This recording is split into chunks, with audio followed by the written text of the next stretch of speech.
Hello. In this video, I'm going to do a few selected problems from the conversion questions that were asked on the file on Blackboard, specifically problems 2, 5, 11, and 13, just to illustrate how I think problems can be very efficiently solved and how I expect my students to eventually solve problems on exams in order to be able to complete them in a reasonable amount of time.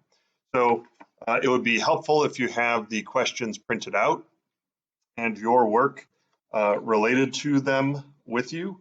So the first one was about the question that says a semester is 15 weeks long. How many seconds is this? This is a problem that I suspect most of you can do. If you can't, this is another great opportunity to learn. But how you do it is also equally important to me as getting the right answer. So I'm just going to start with 15 weeks. That's how long the semester is. And then the first thing we're going to do is convert that into days, and then from days into hours, and hours into minutes, and then minutes into seconds. That's how we're going to progress. And we should end up with an answer in seconds then. So 15 weeks, we know that there are 7 days in a week. And notice that I am deliberately setting this up so that the weeks cancel. Now, I will grant that we could stop and we could calculate, okay, that's 35 days, and take out a calculator and do that. And then in another step, we could start with 35 days and say, okay, there are one day has 24 hours in it, and calculate, stop and pull out a calculator and calculate 35 times 24, and that would get us hours. And then we could do from hours to minutes as a separate step. I want to get into the habit of stringing all these together so that I can become more efficient. So instead of stopping to do that calculation, I'm going to convince myself at this midpoint that I've got days, and that one day is in fact 24 hours, and 1 hour is 60 minutes, and 60 minutes, I'm sorry, 1 minute has 60 seconds in it. And at this point, I think I'm done because I see the units that I want. I would then go through and say, okay, weeks cancel weeks, days cancel days, hours cancel hours, minutes cancel minutes. The only remaining unit is seconds. And so I know my answer is going to be in seconds, which is what I wanted. So I've accomplished that. If the units don't turn out right at this point, then I've got to go back and revisit it. Any calculation I'm about to do would be incorrect. Now I can take out my calculator and simply punch in 15 times 7 times 24 times 60 times 60 and do that all in one string. And if I've done this correctly, and sometimes I'll be honest, I make mistakes with the numbers. So if something I do is not correct, please just let me know, and I'll shoot you an email back and let you know that you're probably right and I've made some mistakes somewhere. But I get 9.07 times 10 to the 6th seconds. That's 9 million seconds. 10 to the 6th is a million. So we're talking about 9 million seconds is how long a semester is. The other key to problem solving, when we have all of these, notice these are all just fractions. 7 days is equal to 1 week, right? That is just an equality. And notice we set up the ratio 7 days over 1 week in a way that made the weeks cancel. In a different problem, if we wanted to convert days into weeks, we could take 1 week over 7 days. And that's also an equality that's equal to 1, because all we're simply doing is dividing by 1 week. And if we divide both sides by 1 week, we'd get 7 days over 1 week is equal to 1. So this whole ratio simply equals 1. And if we multiply a number by 1, so if we multiply 15 weeks by 1, we don't actually change the number in terms of its quantity. We are changing the way we express it. So if I say, I will give you $1 or I will give you 4 quarters, I'm giving you the same amount of money. If I just say I'm going to give you 1 or I'm going to give you 4, and I don't tell you what the units are, you don't know in which case you're getting more. If I say $4 and 1 quarter, you would certainly take the $4. If I said $1 or 4 dimes, you would want the $1, even though 1 is less than 4. So the units are just as important as the number when we express numbers. And each one of these then, 24 hours is equal to a day. If we take something and divide it by something else that's equal to it, we get another ratio that's equal to 1. So in all of these, we're not changing the number. Yes, 15 is different than 9 million, but 15 weeks is not different from 9 million seconds. So as soon as we add the units there, we maintain the equality, and each one of these ratios we've set up in a way that we know that they cancel. Now again, you might have been able to do this without making the units explicit. I would encourage you very strongly to go back and rewrite this with units so that you get in the habit of seeing these cancellations with things that you do know work, so that when you have problems to do that you're less familiar with, you can use the same mechanics to convince yourself that your approach is correct. The units will guide you through a problem. Now, the next problem that I wanted to do is number 5. A DVD copier can convert 750 kilobytes of data per second. Now, one of the things that I think a lot of my students have struggled with is taking something like that and making it into a mathematical statement. One of the dead giveaways for me is this per second. So I would encourage you to think about this as 750 kilobytes per or over every second. So now we make it look like a fraction or a ratio. Now we can start seeing how we might work with the units. So get rid of the words, get rid of the English words, convert the English words into something that looks mathematical. And then it says how many minutes. So we key in to what our final answer should look like. How long will it take to convert 875 megabytes of music? So this is where we're going to start. Notice here we started with something that was not a ratio. It was just 15 weeks, period. It wasn't weeks per something else. It was just 15 weeks. All of these other things were 7 days per week, 24 hours a day, 60 minutes for every hour. And notice per or for every are all keys. They're all screaming at me, set up a ratio. 60 minutes for every hour, 60 seconds for every minute. Right? So here, these 750 kilobytes of data per minute, and then we want minutes as our final answer. We're going to start with the thing that doesn't have a ratio of units, it's just megabytes. So 875 mega is symbolized as a capital M. Now, some of these conversions you might have to look up, and you will be expected to know these, memorize them during the early weeks of class. So some of the problems in the conversions actually ask you to start doing this right now, so pay attention to those.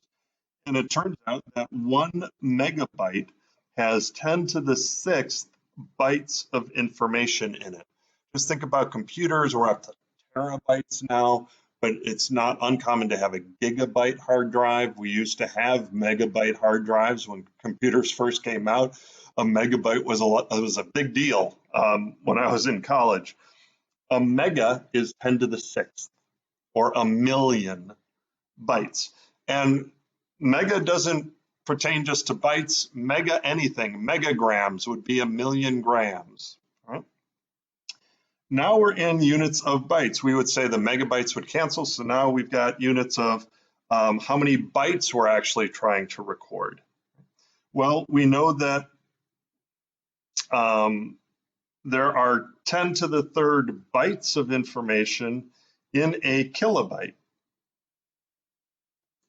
or 1,000 bytes per kilobyte. Now, why did I go to kilobytes?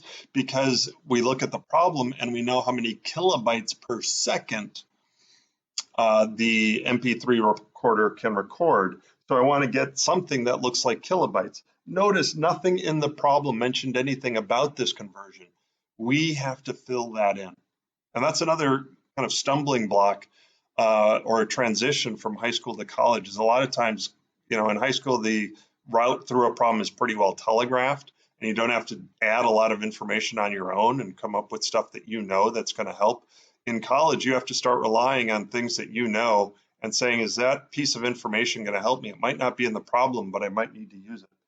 So here again, knowing kilo is 1,000 will help. If it helps remember something pretty normal, like a kilometer is equal to I'm sorry, 1,000 meters are in a kilometer.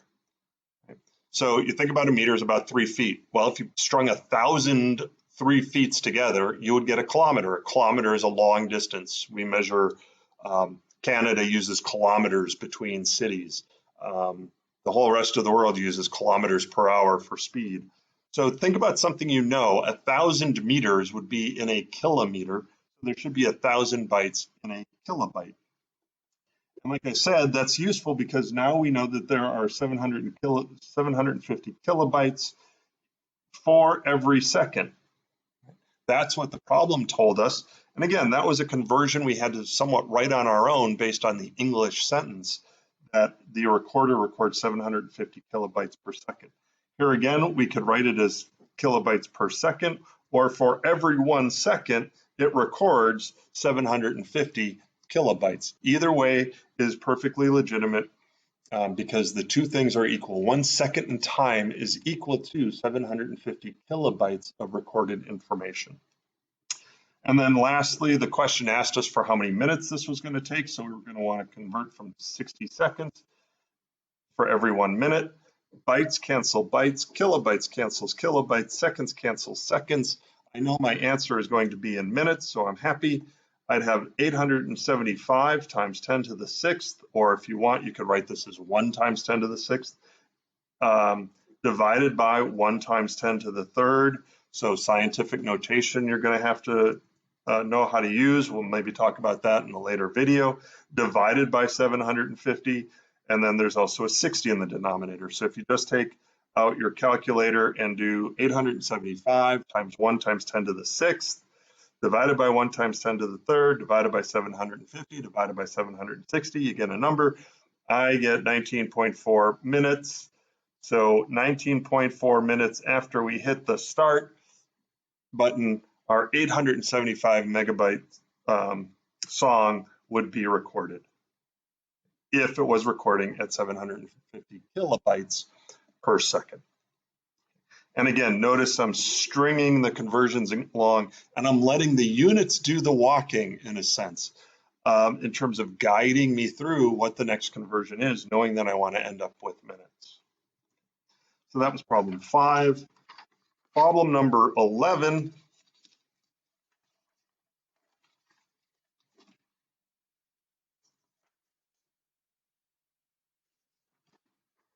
says a certain substance has a density of 1.2 grams per milliliter. What is the density expressed in grams meters to the minus third? Now we talked about this in one of the videos. Kilograms meters to the minus third is also kilograms per meter cubed. So notice what the task here is. We've got 1.2 grams per milliliter. Notice that just out of habit, I'm going to get rid of that linear single line way of writing this and write it as grams over milliliters. And now I want to get an answer in kilograms, so I need to do some work in the numerator. I need to go from grams to kilograms. Well, here again, our kilo shows up. We know that there are 1,000 grams in a kilogram. Kilo would be larger, so we have fewer of them. 1 kilogram would contain 1,000 grams. And then we've got to get from milliliters, which is a volume, to meters cubed, which is a volume. And we'll talk about how we do that. So here, there is no number with just a single unit. So we're going to start with something that does in fact have a ratio of units, 1.2 grams per milliliter.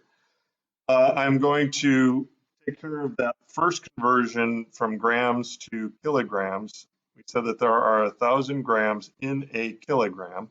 So that would get the grams to cancel. We have a numerator in kilograms. So we're already halfway done. Our numerator's finished. Now we have to focus on getting the denominator into cubic meters. Well, do we know a conversion that's going to help get us from milliliters to cubic meters? Well, there's a whole video devoted to the fact that 1 milliliter is a cubic centimeter. And notice again, I've arranged this 1 milliliter is equal to 1 cubic centimeter. We could divide both by 1 cubic centimeter.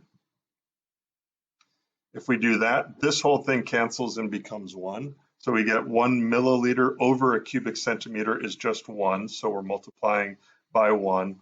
Or we could start with 1 milliliter is equal to 1 cubic centimeter, divide both sides by 1 milliliter, and we see that this is equal to 1. So even this ratio is equal to 1, but we're not going to use this ratio because that wouldn't get our units to cancel. We'd end up with centimeters cubed up here and milliliters down there, and we'd have milliliters times milliliters in the denominator, which would be milliliters squared, which is not what we want.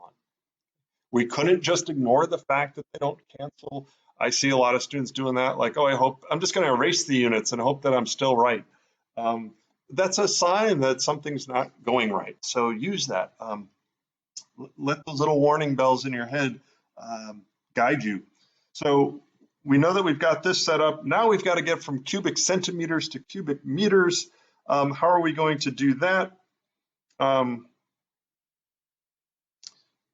Well, we could say that there are 100 centimeters in a meter. That would get the centimeters to cancel. But you might say, well, wait a second, you've got a cubic centimeter down there and just a single centimeter up there. So they don't cancel yet. What do we have to do? Well, this is about the video dealing with cubes. We're going to have to cube this whole term to get the centimeters cubed in the denominator to cancel the centimeters cubed in the numerator now. And that also means that we end up with meters cubed in the denominator, because if we take 100 centimeters over a meter and cube it, it would be 100 centimeters over a meter times 100 centimeters over a meter. And this turns out to be 10 squared centimeters over meter times 10 squared centimeters over a meter times 10 squared centimeters over a meter, which is 10 to the 6th, because remember, when we multiply numbers with exponents, we add the exponents. 2 plus 2 plus 2 would be 6. Centimeters cubed, meters cubed is essentially what that is. So when we have the brackets here around the whole thing, and we have to use brackets, if I just write 100 centimeters cubed over meters, sure, the centimeters cubed, but notice this stays as 100. And if I calculate that using 100, I'm going to be wrong, because I'm not taking into the account that the 100 is also being cubed, and the meters would also not be cubed if I write it like this. So we have to use those brackets to remind ourselves that the meters get cubed.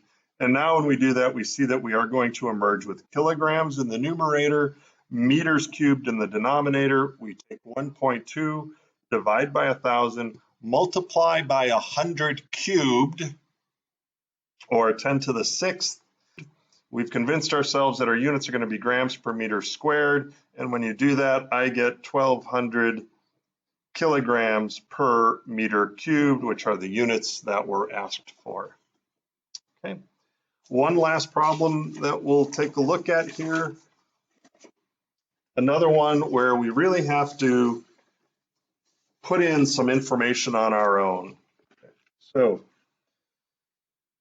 if your front lawn is 22.5 feet wide and 18.6 feet long, and each square foot of lawn accumulates 1454 new snowflakes every minute, how much snow in kilograms? So notice we're trying to find out how much snow. We want a kilogram unit accumulates in your lawn in 6 hours of time. So I'm going to start writing down some information. I even like making pictures. I strongly advise you to make pictures of things, because it helps us understand the math that we're doing. It becomes less abstract if we do that. So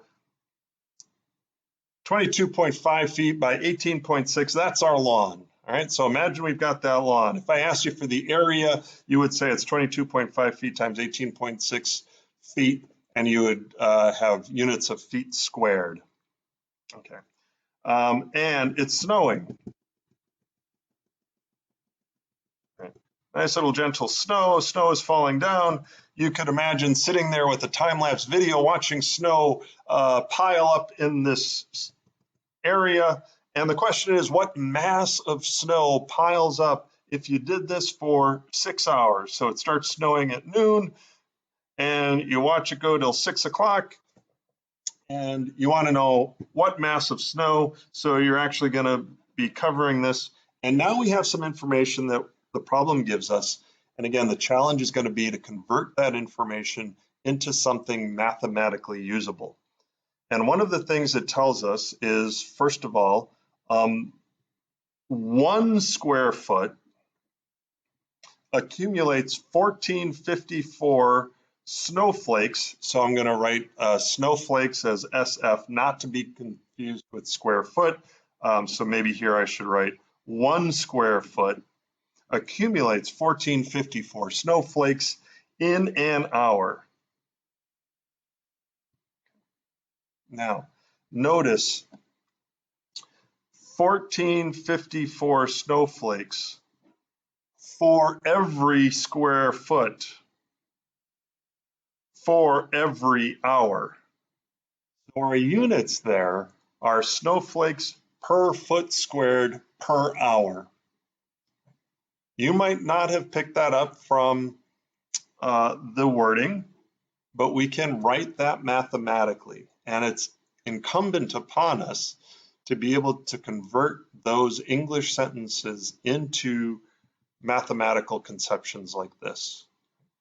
And we can do this. We can work with that kind of thing. So, just imagine if I said the same thing. 1 square foot of lawn accumulates 1454 snowflakes in an hour. How much would 3 square feet accumulate? Well, all you would do is say, well, you just take that number, multiply by 3, all right? And if I do multiply by 3 square feet, the feet cancels, and we'd say 1454 times 3, so about 4,200, 4,300 per hour. And then I said, well, what if I've got 3 square feet of lawn, and it's not just an hour that I'm watching it, I'm going to watch it for 6 hours. Then what do? Well, kind of makes sense. We're going to multiply by 6. Right? So the hours would cancel. So even just in thinking about what would I do if I was given that same information, but not for 1 foot and not for 1 hour, but for 3 feet and 3 hours, or 6 hours rather, where would my units be? And forcing yourself to write it down, you will learn a lot about how you solve problems. And if you can do that with things you're familiar with, then you can also reason through things you're unfamiliar with by reasoning by analogy. Okay. So this is going to be a conversion that we actually use. So we're going to start then with the area of our lawn. We said that the area is going to be 22.5 feet times 18.6 feet, which is 418.5 square feet. So that's where I'm going to start. And we know we eventually want to get to a mass, a kilogram mass of snow. Well, now having written this conversion, that looks like it might come in handy in that we've got 1454 snowflakes for every 1 foot. So that goes back to, hey, if I had 3 square feet, I'd multiply that number by 3. We don't just have 3, we have 418 and a half.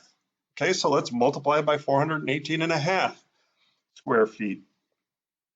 And per hour, but we said it's not just snowing for an hour, it's snowing for 6 hours.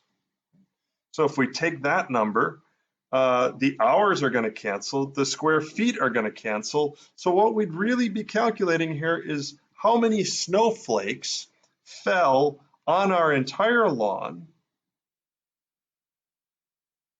in 6 hours. Well, we don't want the total number of snowflakes. We were asked what mass. Well, now we've got to go back to the problem because the problem tells us that a snowflake weighs 2 milligrams. Well, how are we going to use that? 1 snowflake is equal to 2 milligrams of mass. So we could set this up as 1 snowflake over 2 milligrams or 2 milligrams over 1 snowflake. Which way do we want to do it? Well, my units are dictating that.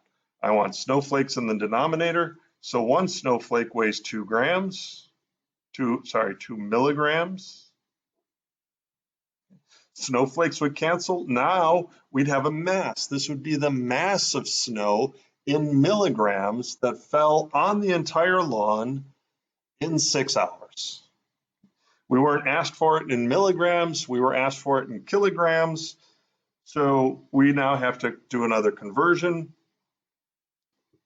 There are 1,000 milligrams in a single gram. Now I'm going to admit, I don't know the conversion directly from milligrams to kilograms. I think it's a waste of time to learn all of the different conversions. I take the millis and the kilos and the micros and the nanos and the megas and the teras, and I convert those all back to the root gram or meter or second or hour or mole in the case of chemistry. And then we can go from 1,000 grams being in 1 kilogram. So milligrams would cancel, grams would cancel, and notice now the only unit standing is kilograms. So this calculation will get us milligrams per hour. This calculation would get us grams in 6 hours for the entire lawn. And this calculation gets us the kilograms. That would fall on a yard this big in that much time. If we said 12 hours, guess what? We would multiply by 12 and we'd get twice as much snow because twice as much weight would fall on it. So if you do all that, now we would take out a calculator, we'd do 418.5 multiplied by 1454, multiplied by 6, multiplied by 2, divide by 1,000, and divide by another 1,000. So we would do all that, and you get something like, if I've done the calculations correctly, again, 438.1 kilograms total would be the mass of snow that fell on the lawn. And notice I don't just write 438.1, and I don't just guess at the kilograms. I've convinced myself that the units work out in terms of kilograms because we went through the cancellations up there. Okay. So I hope these problems help illustrate more efficient problem solving. I know it's hard to change the way we solve problems because if we've been successful in high school or we've learned some habits, it's hard to get out of those. But to step up to the next level, it might be necessary to change the way you do things. And summer is a great time to try new ways of solving this. There's a whole set of problems to try this with that's penalty free in a sense that there's, you're not getting graded on these things, but it will, I guarantee it will help when you start classes in the fall to be able to streamline calculations and to really start paying attention to units. By the way, I looked it up. A Volkswagen Beetle weighs about 1,200 kilograms. So 400 kilograms is about 1/3 the mass of a Volkswagen Beetle, and that's how much snow would fall in 6 hours if we were coming down at this rate. I have no idea if that's a reasonable rate of snowfall or not, but I always like to equate this to something. 438 kilograms doesn't mean much to me, but when I say, oh, it's about the mass of a Volkswagen, that gives me some sense. So again, I hope you find this useful. If you have questions about anything, or if you would like to personally go through some of the other of the 15 problems, please email me. I am happy to set up a Zoom conference with anybody to talk through problem solving. If I've made a mistake, please don't hesitate to call me on that. I would appreciate it so that other people don't get confused by incorrect work. Again, hope you have a great rest of your day and look forward to seeing you soon. Bye.